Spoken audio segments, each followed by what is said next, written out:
اللہ کو آخر میں کہتا ہوں کہ کل ایک بہت تکڑی سپریم کورٹ بار کے اندر لائرز کنونشن ہے. اس کے اندر وکلا کو کہہ رہا ہوں کہ پوری طرح اس میں شرکت کریں، کیونکہ یہ جو اب جو تقسیم کرنے جا رہے ہیں سپریم کورٹ کو، اس کے لیے پاکستان کے وکلا کو اس وقت سٹینڈ لینا چاہیے، کیونکہ آپ کا کام رول آف لا ہے. رول آف لا کو امپلیمنٹ کرنا پاکستان کی لیگل کمیونٹی کا کام ہے. تو کبھی بھی ہمارا رول آف لا یا ہمارا جو انصاف کا نظام ہے، یہ کبھی بھی اتنا زیادہ خطرے میں نہیں جو آج ہے. آج ہنگامی شہباز شریف ایک میٹنگ کرتا ہے کیبنٹ کی، اور اس کے بعد جب لوگ تراویحاں میں مصروف ہوتے ہیں تو ایک فیصلہ آتا ہے جلدی جلدی سے پارلیمنٹ سے. اور پارلیمنٹ کیا ہے؟ جس کے اندر اپوزیشن لیڈر نون لیگ کا ٹکٹ لینا چاہتا ہے، اس کو اپوزیشن لیڈر بنایا ہوا ایک لوٹے کو، وہ بیٹھ کے جلدی سے فیصلہ کر لیتے ہیں کہ جی چیف جسٹس کے اوپر سو موٹو ایکشن کے اوپر جو بھی انہوں نے فیصلہ کیا. دیکھیں، میں تو سب سے پہلے کہتا ہوں کہ پاکستان میں جوڈیشل ریفارمز کی ضرورت ہے، اور جو ہم اب پاکستان دیکھنا چاہتے ہیں، جو انشاءاللہ جو اس دلدل میں سے ہم نکلیں گے تو اس میں گورننس ریفارمز بھی ہوں گے اور جوڈیشل ریفارمز بھی ہوں گے. کیونکہ ہمیں جب تک کانٹریکٹ انفورسمنٹ اور جب تک ہم اس ملک کے اندر جلدی سے اپنے جسٹس ڈیلیڈ نہ ہو، انصاف کے جتنی جلدی ہم اس ملک میں انصاف دے سکیں لوگوں کو، ہمارا ملک اتنی تیزی سے خوشحالی کی طرف جائے گا. وہ تو ہم سب متفق ہیں. لیکن میں ان کی نیت کے اوپر شک کر رہا ہوں، اور مجھے ہمیشہ شک رہا ہے، کیونکہ یہ لوگ کبھی بھی عدلیہ کو آزاد اور مضبوط نہیں دیکھنا چاہتے تھے. جس شہباز شریف نے آج یہ جلدی جلدی میں فیصلہ کیا، اور یہ صرف اور صرف عدلیہ کے اوپر، سپریم کورٹ کے اوپر پریشر ڈالنے کے لیے کیا ہے. اور وہ کیوں کیا ہے؟ کہ الیکشن نہیں چاہتے. تو ساری چیزیں وہیں سے شروع ہو رہی ہیں کہ یہ سارے ڈرے ہوئے الیکشن سے، اس سے بھاگنے کے لیے پریشر پڑ رہا ہے سپریم کورٹ کے اوپر کہ الیکشن کسی طرح نہ کروائیں. تو میں کیوں ان کی نیت کے اوپر شک کرتا ہوں؟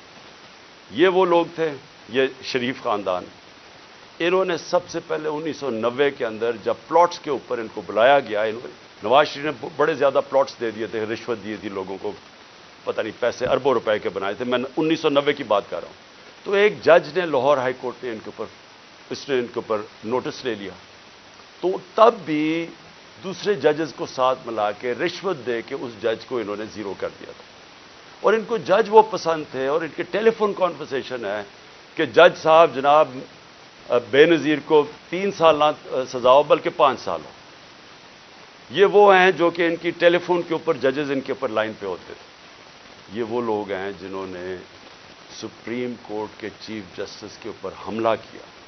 ایک سجاد علی شاہ جیسا ایک ایماندار دیانتدار جج چیف جسٹس کے اس کے سپریم کورٹ پہ حملہ کر کے ان کو وہاں سے وہ جان بچا کے بھاگے. اور اس کے بعد رفیق تارڑ جو ان کا جس کو انہوں نے صدر بنایا تھا، اس نے وہ بریف کیسز لے کے گئے اور انہوں نے کوئٹہ بینچ کو خریدا. یہ سجاد علی شاہ نے اپنی کتاب میں لکھا، اور انہوں نے ریوولٹ کروائی، تقسیم کیا، اور اس طرح ایک سٹنگ چیف جسٹس کو ہٹایا. اب ان کی یہ تاریخ ہے، اور یہ جج وہ چاہتے ہیں جو کہ ایسے امپائر جو ان کے ساتھ ہوتے ہیں. ان کو کبھی نیوٹرل امپائر کا کانسیپٹ نہیں آیا، کیونکہ یہ انہوں نے غلط کام کرنے ہوتے ہیں.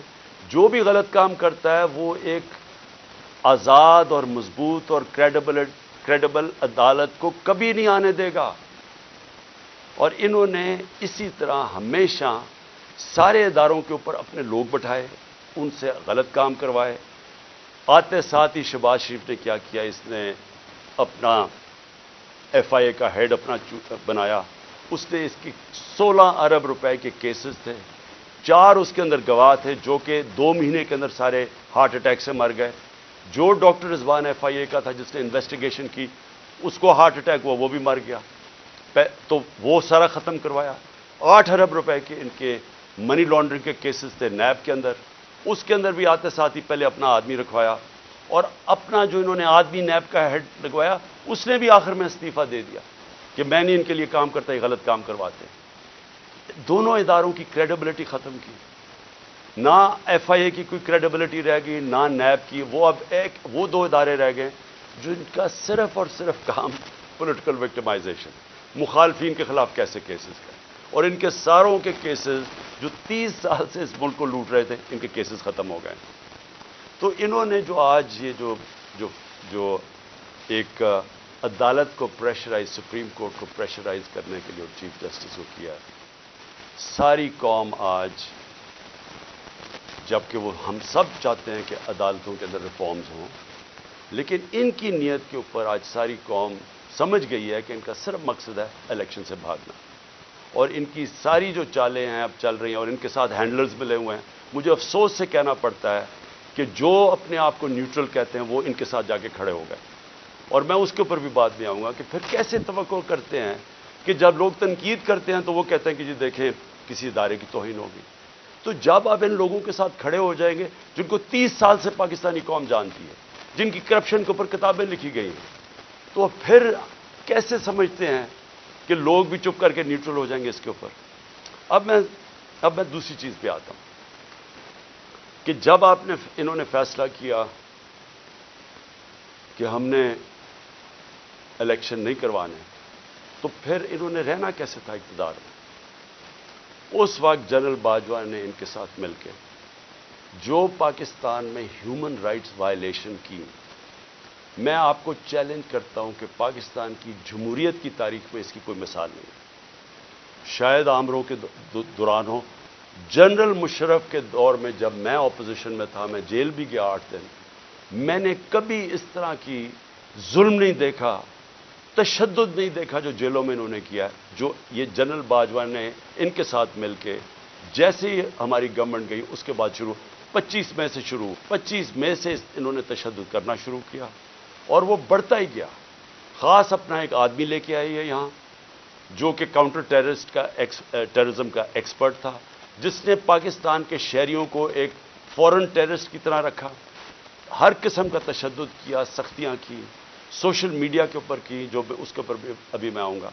لیکن ان کا سارا مقصد یہ تھا کہ جس طرح پاکستان کی قوم بھیڑ بکریاں ہیں، یعنی ان کو اچھے برے کی تمیز ہے ہی نہیں، جدھر ان کو ڈنڈے مارو گے وہ ادھر چلی جائیں گی۔ انہوں نے ہر قسم کا ظلم کیا، صرف اور صرف ہم ساری قوم کو یہ ایکسیپٹ کرنے میں، یہ جو انہوں نے چور ہمارے اوپر لا کے بٹھا دی، اور جتنا جتنا قوم ان کو کہتی رہی کہ ہم ان کو نہیں مانتے، ہم اس کو ایکسیپٹ نہیں کرتے، اتنا اتنا انہوں نے ظلم بڑھانا شروع کر دیا۔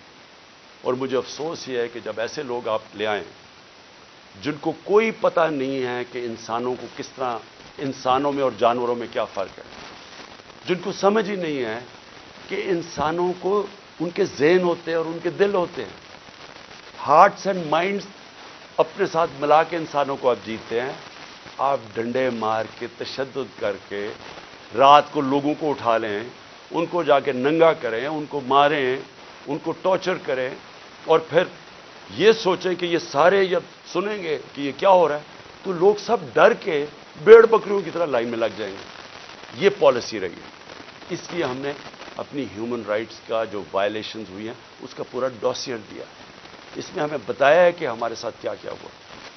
نہ دیکھی عورتیں، نہ چادر اور چار دیواری کی ان کا کوئی فرق تھا، نہ کوئی شرم تھی، نہ کوئی حیا تھی، نہ کوئی غیرت تھی، جس طرح کی انہوں نے اس وقت پولیٹیکل ورکرز کے ساتھ کیا، اور پولیٹیکل ورکرز کے ساتھ انگریز کے زمانے میں بھی۔ اگر آپ تاریخ پڑھیں ہماری آزادی کی، اور جس میں آزادی کی موومنٹس تھیں، تو پولیٹیکل ورکرز کے خلاف کبھی بھی انگریز کے زمانے میں بھی ایسا ظلم نہیں ہوا جو انہوں نے ہمارے ساتھ کیا۔ مجھے نوجوانوں نے آ کے کہانیاں سنائیں، انہوں نے جب